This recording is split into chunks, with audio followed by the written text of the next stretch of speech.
Tumigil ka na sabi, diba? Di ba sinabi ko, tumigil ka! Tumigil! Tayo ka na naman, umiiyak ka na naman, lagi ka na naman umiiyak! Tumigil ka na sabi, Diyos ko!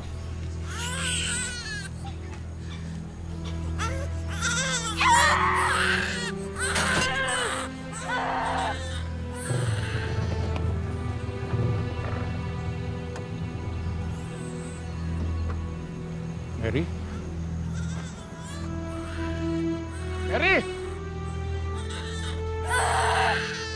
Mary! Tumigil ka na! Ano yung ginagawa mo? Diyos ko, Mary. Papatayin mo ba yung anak mo? Ako.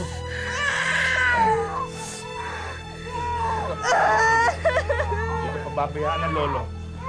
Tana.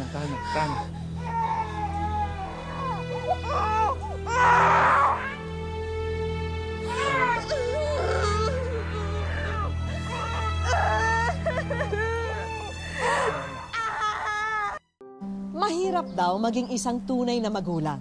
Kailangan ng katawang hindi napapagod, ng isipang laging umuunawa, at higit sa lahat, isang pusong handang masaktan. Ito ang natutunan ni Lolo Jesus, isang tricycle driver na mula sa Osamis City. Hindi lang daw siya nagdusa sa pagpapalaki sa kanyang mga anak, kundi pati na rin sa kanyang apo. Magandang araw po mga kapuso. Ako po si Vicky Morales at ito ang Wish Ko Lang. Malamang po, merong postpartum depression ang anak ninyo, Mang Jesus. Ano ba yun? Kung minsan po, nakakaranas ng depression ng isang bagong panganak. Nagiging mainitin ng ulo, iritable, nalulungkot ng sobra na wala namang dahilan. Sakit po pala yun. Sigurado ba kayo na hindi nasisiraan ng ulo yung anak ko? Kaya naman baka may sanib ng demonyo. Naku, hindi po. Marami pong nakakaranas niyan. Pero, kasi kahit na yung anak niya, handa niya saktan eh. Opo, nangyayari po talaga yan sa isang babae na may postpartum depression. Minsan nga po hindi nila matignan ng anak nila. Ganun po ba? Ano kaya ang pwede kong gawin para mawala yung Postpartum depression po. Kailangan lang niya maglibang. Lilipas din yun, kaya lang hindi natin alam kung kailan. Ano nga po ba yung pinaglilibangan ni Mary dati?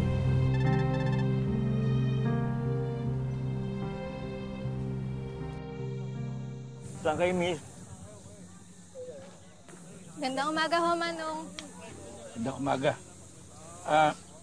Doon ho kayo sumakay sa nasa unahan. Nakapila ho kami. Sa inyo ko gusto sumakay. Naku, hindi ho pwede. Magagalit ho sila. Yung mga nasa unahan. Oo nga ho. Kaya mo may pili. Doon na kayo sumakay sa bandang unahan. Di bali na lang ho, maghintay na lang ho ako.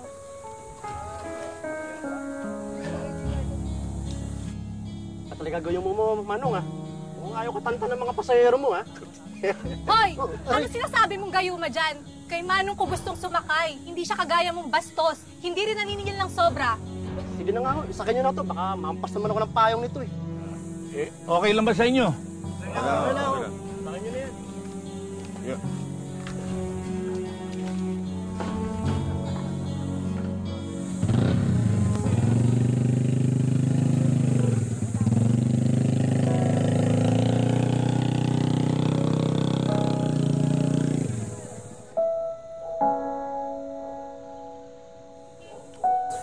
Magkano po to, ate? Mura lang po yan, sir. May kasama po bang charger to? Wala po, sir. Madali lang naman bumili ng charger, eh. Okay lang ba ito? Mura lang po yan, sir. 1.5. Ay, sir. Gusto niyo rin po? Patingin, ha? Mura lang po. Ito. Ito po.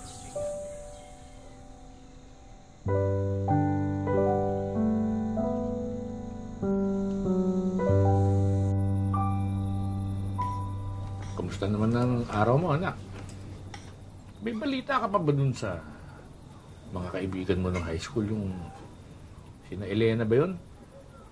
Lagi nagte-text sa'yo. Tay, bakit ba kayo tanong ng tanong? Nung nawala yung cellphone ko, ayun, nawala na rin yung contact ko sa kanila. Naitanong ko. Kasi, binili kita nito. Cellphone? Akin to, Tay? Akin to? Pasensya ka na, ha? Second hand lang yung kaya kong bilhin.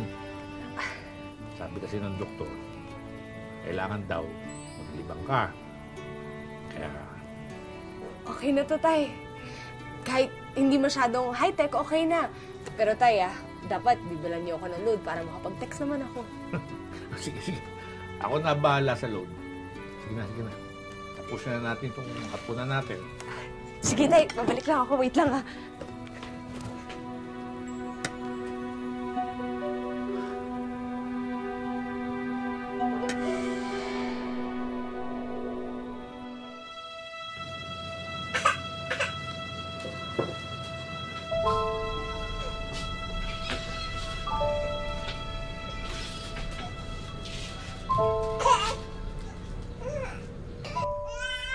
Ano ka ba naman, Mary? Hindi mo man lang mapalitan ng diaper yung sa Angelito. Abay, naliligo na sa ihi niya yung bata. Sana malunod na yan sa ipin niya, no? Abay, sumusobra ka na, ha?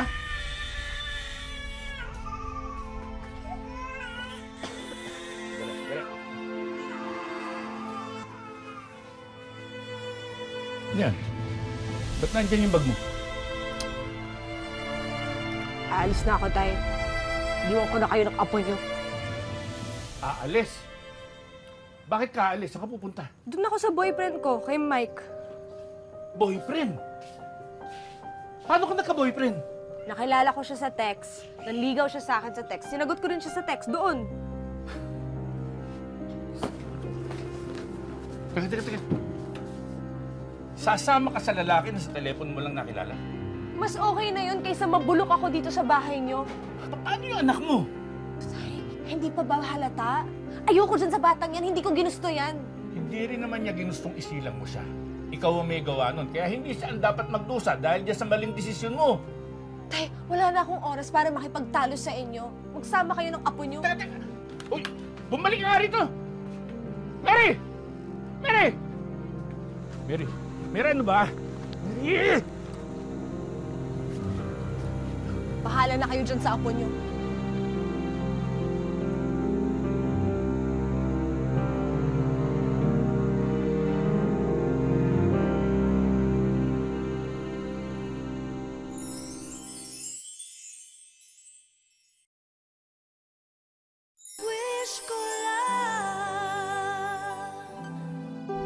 Nahabag si Lolo Jesus sa pag-abandona ng anak niya sa apo at wala namang ibang pwedeng umako ng responsibilidad na maging magulang ni Angelito, kundi siya lang. Sandali lang.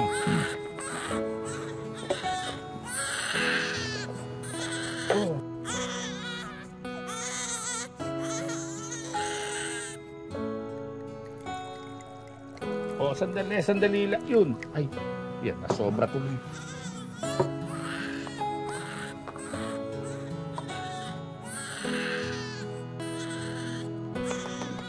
Okay na, okay.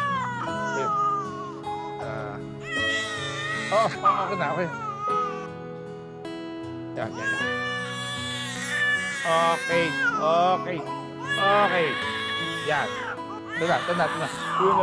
Yun na. Oh. Yan. Dahil abala si Lolo Jesus sa pag-aalaga sa kanyang apo, hindi na siya makapasada. At kung walang kita, hindi niya mabibili ang mga pangangailangan ni Angelito.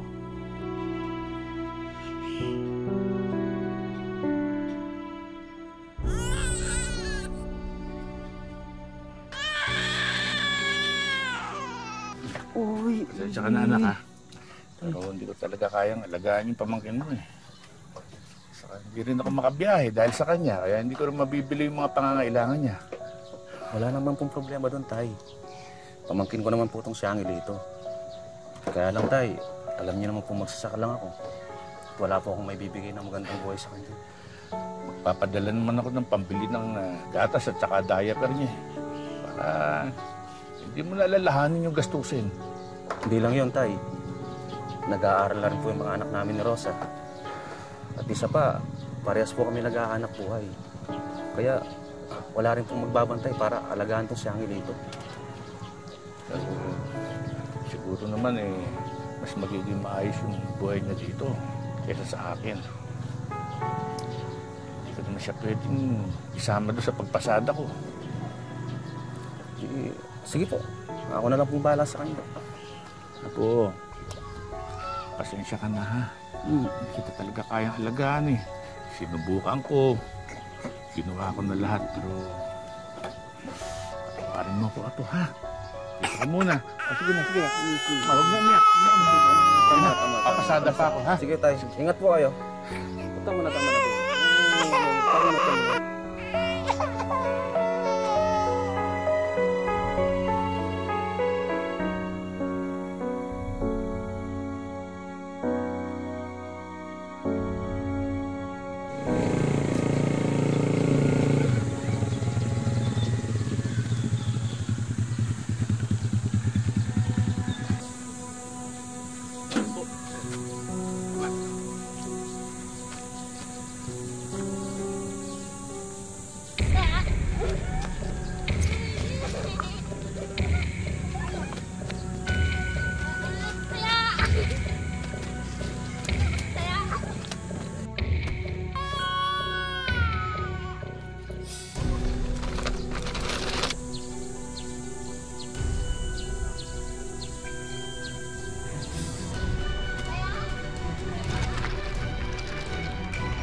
Tay! Mabuti po dumating kayo. Bakit ano Si nangyari? Angelito po nalaglag sa stroller kanina. Sakay mo rito. Pa-check up natin. Dali nyo. Sakay na, bilisan mo.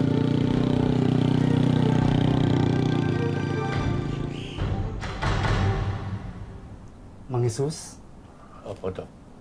nabalian ng buto sa braso si Angelito. Nabalian. Diyos ko. Pero bukod po doon, wala naman po siya ibang injury.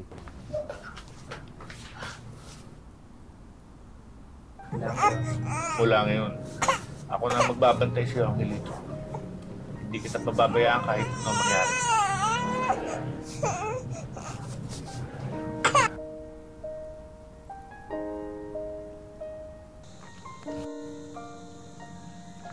Kasama ka sa biyahe ni Lolo, ha? Teka na! Teka na po, dito ka. Natin. Ups! Yan. Yan ang baby. Okay.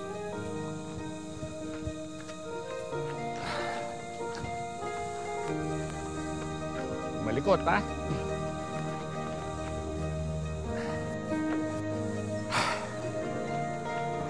Natin po kakasin Lolo, ha? Yan. Tama, ha?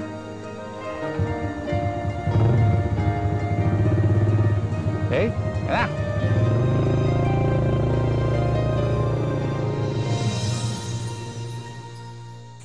Parang namatumal ngayon, no? Oo nga eh. Pasahero, Oh, ka na. Ha?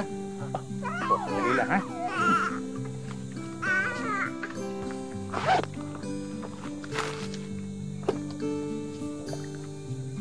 Tumahan na. Yan. Ha? Dede. Doon. Mang Jesus, nangingilam ako, no? Pero bakit hindi nyo ibigay sa DSWD yung apo mo? Kakasakit lang nga dito. May harapan yan. Mainit. Mausok tsaka maingay. Naisip ko na rin yun. Kaya lang hindi ko Natatakot kasi kung ipagkatiwala sa ibang tao itong apo ko. Baby. Hindi mo ba kayo nahihirapan sa ginagawa niya? Mahihirapan, siyempre. Pero mas mahihirapan ako. Hindi ko makikita yung kalagayan niya. Mag-aalala ko palagi. Teka. Last na nga pala ito, wala na kaming tubig. Aalis muna ako bibili lang kami ng tubig, ha? Hindi, Huwag na po, kasi meron po ako dyan. Hindi ko pa naman po nainuman eh. Sandali lang po, sandali lang po. Saan ka? Oo, Mang Jesus. Hindi ko naman nainuman to. Sige. Babayaran ko na lang. Hindi, huwag na po, Mang Jesus. Okay lang po. Sigurado ka? Oo, okay lang po. Gabitin na po yan. Sige, salamat. Pakihawak ka. Sige po. Ito pa. Ito na. Nagwawala, oh.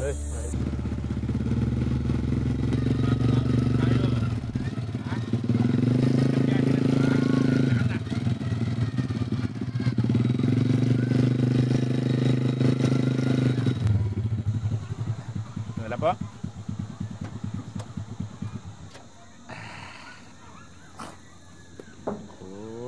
Manong, ito pong bayad. Salamat po. Ang cute-cute naman ng apo mo, Manong. Salamat po. Ang puti-puti. Ang cute din ho ng lolo niyan. Oo nga, bagay na bagay. Manong, ito po para sa bata. Tanggapin niyo na po, Manong. Sige na po. Okay lang. Salamat po. Napaka-cute ho talaga niya. Cute din ho yung lolo eh. Opo nga, kamukha niya talaga. Salamat po. Okay, Ito salamat marami. po, Manong. Huwag ka na umiyak. Angelito ho pangalan niya. Ay, Angelito. Bye-bye. Angelito, bye. Thank you. Bye-bye. Salamat po. Huwag ka na umiyak. May pambili na tayo ng gatas mo. Ha? Pwede na tayong di bumiyahe. O, teka. Alis na tayo.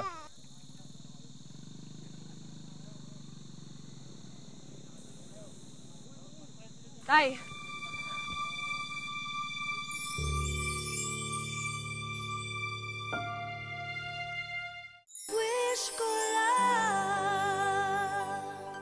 Tay!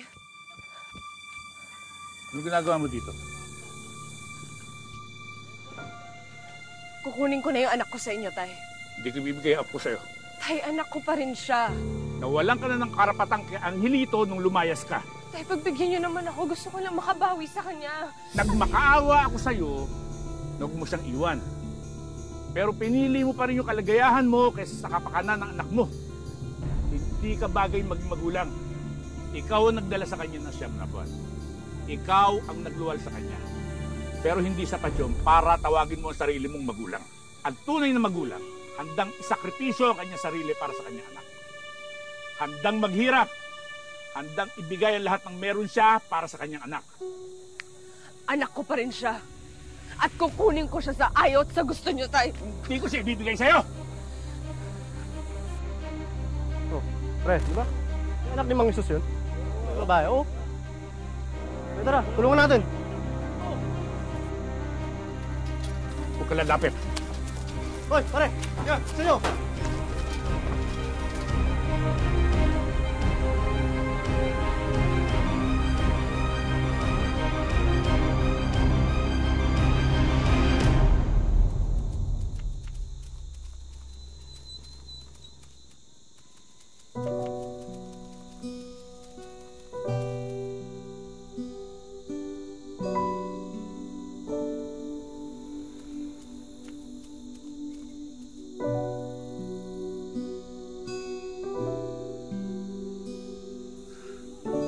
Salamat sa inyo.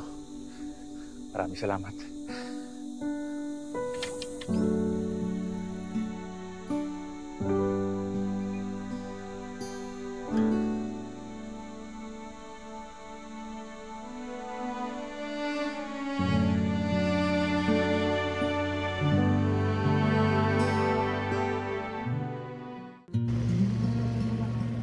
Sa bayan ng Osamis, patuloy ang pagharurot ni na Lolo Jesus at Angelito. Ang tricycle ng matanda, pangalawang tahanan na ng kanyang apo.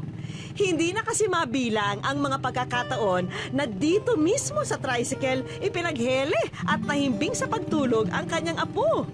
Bagamat may pangamba ang bawat biyahe, walang ibang maisip na paraan si Lolo Jesus. Sa akin, parang mahirap pero maraming natutuwa kasi nakakita nila yung motor tumatakbo na may duyan. Tulad nito. Yan, may laman ng bata.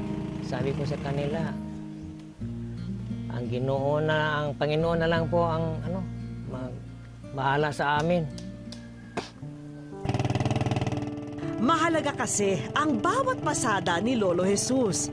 Dito kasi nakasalalay kung matutulog sila sa gabi na busog o kaya naman ay kumakalam ang sikmura. Ang hirap talaga kapag hindi itong nasakyan ko. Wala akong pambiling gatas. Hindi ako nakapamasada. Hindi na rin maikubli ni Lolo Jesus na nakakaramdam na siya ng panghihina dahil sa kanyang edad. Kaya hindi malayong dumating ang araw na hindi na rin niya maaruga ang pinakamamahal na apo. Sa ngayon, tila sinusulit ni Lolo Jesus ang bawat sandali ng pagsasama nila ng kanyang apo. Isang paraan niya raw ito para pansamantalang makalimutan ang kanyang pagod at panghihina. Babang bato! Babang bato! Babang bato! Magtatatlong taon pa lamang si Angelito, samantalang si Lolo Jesus naman magsisitenta na ngayong taon. Kung ang interview na ito ang maging tanging paraan para makilala siya ng lubos ni Angelito balang araw, nais niya raw lubusin na sana ang pagkakataon. Huwag mong kalimutan.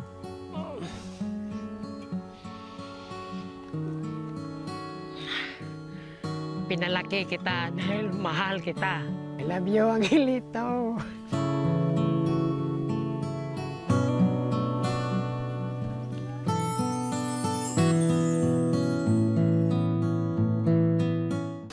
Lolo Jesus, maraming salamat sa pag-alaga mo sa akin, ay. Dahil mo dyan, ikaw ay nasa wish ko lang. Wish ko lang. Siya si Laika, ang pasaherong nag-upload ng video ng maglolo sa social media kamakailan lang. Gusto ko lang po kasing matulungan si tatay kahit sa hindi material na bagay. Ngunit gusto ko lang po na, alam ko kasi na may ibang tao na mas makakatulong pa kay tatay. Siya ang aming magiging kakutsaba para naman paligayahin ang maglolo sa araw na ito.